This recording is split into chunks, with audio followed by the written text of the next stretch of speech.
አንዳንዱን ሰው እግዚአብሔር በበሽታ የኃጢአት ይቅርታ ይሰጠዋል። አንዳንዱን ሰው ገንዘቡን አሳጥቶ ሰውነቱን ከመቅሰፍ ይሰውረዋል።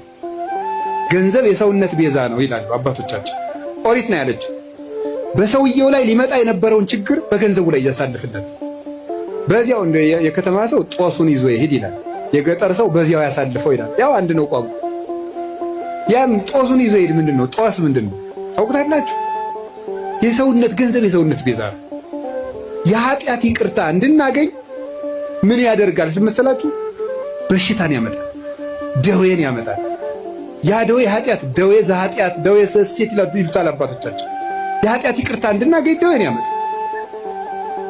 ስለዚህ እግዚአብሔር ለምን እንደሚያደርገው ሲባል ይቅርታ ለመስጠት ገስጾ ቆንጥጦ ነፍሱን ላትርፈው ብሎ ማለት ነው። እንዲሁም አባቶቻችን ምን ይላሉ?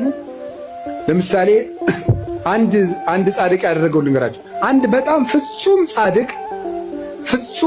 ጻድቅ አውሬ ሲበላው ያያል።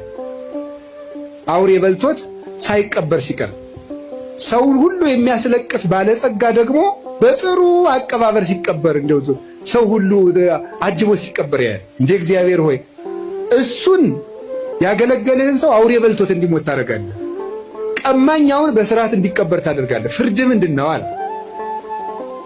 ይሄኛው ብዙ ጽድቅ አለው፣ ትንሽ ኃጢአት አለችው። የእሷን ቦታ የእሷን ፈንታ ስጋውን አውሬ እንዲበላው አድርጌ ነፍሱ ፍጹም እንድትሆን አድርጌያለሁ። ይሄኛው ደግሞ ሙሉ ኃጥ ነው፣ ግን ትንሽ ጽድቅ መቼስ የሌለው የለም።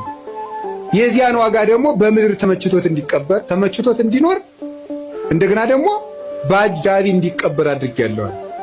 ያኛውም የሰማይ ዋጋውን አግኝቷል፣ ይህም የምድር ዋጋውን አግኝቷል። ስለዚህ ያኛውን አውሬ እንዲበላው ያደረኩት ሲበላው ዝም ያልኩት ዋጋው ፍጹም ይሆን ዘንድ ነው። አንተ በእኔ ፍርድ አትግባ ብሎ መለሰለት ይባል። እኔ ሁሉንም አውቃለሁ ይላል። ስለዚህ አንዳንድ ጊዜ ሁላችንም እንላለን ለገሌ ያልሆነ እግዚአብሔር እገሌትን ታውቃታለች። አቤት ስታስቀድስ ሲያስቀድስ ማንም አይቀድመውም እኮ እንላለን። ግን ለነሱ ያልሆነ አይ ቤተ ክርስቲያን እነሱም እንዲህ ነው የሆኑ እንላለን። እግዚአብሔር ግን በኋላ አመጣዋለሁ። ይሄንን የሚያደርግበት ምክንያት ለኃጢአታቸው ይቅርታ ለማድረግ። እንደዚህ ስላችሁ ደግሞ ጊዜ እንዲሁ በኃጢአቴ ነው ይሄን የተቀጣው ማለት ደግሞ በራሱ ትዕቢት ነው። ለምን መሰላችሁ? ለኃጢአቴ ይሄ መከራ ይበቃኛል ማለት ራሱ ትዕቢት ነው። በቸርነቱ ይዞኝ ነው እንጂ አባቶቻችን እንደ ቸርነት እንጂ እንደ በደላችን አይሁን የሚለውን ቅዳሴ ላይ ያለውን ቃል ሲተረጉሙ ብዙ ትርጉም ነው ያለው። መከራ የምታመጣብን የቸርነትህን ያህል ነው እንጂ የኃጢአታችን ያህል አምጥተህ አታውቅም ይላሉ። የቸርነቱን ያህል እንጂ የኃጢአታችን ያህል መከራ ቢያመጣ በምድር ላይ መቆም የሚችል ሰው የለም። ስለዚህ እግዚአብሔር ለምንድን ነው ይህን የሚያደርገው ሲባል ይቅርታ ሊሰጠን ነው። ከቃሉ ጋር ናችሁ? ከቃሉ ጋር ናችሁ? እግዚአብሔር ከሁላችን ጋር